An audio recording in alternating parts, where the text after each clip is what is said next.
Kenapa para pemanah kalau baru nak bermula dalam bermanah ni, jangan shoot jauh-jauh dulu. Sebab kita nak pastikan kita nak dapatkan aiming tu di mana. Bismillah.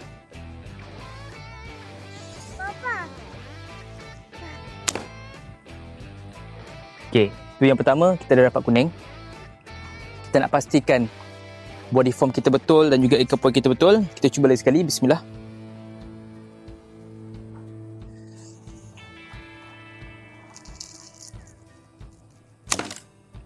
Okey, jadi dia pergi tempat yang sama. Kita cuba lagi sekali.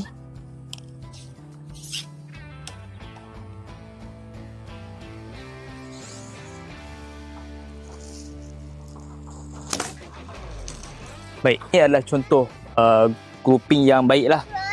Di jarak 2 ataupun 3 meter.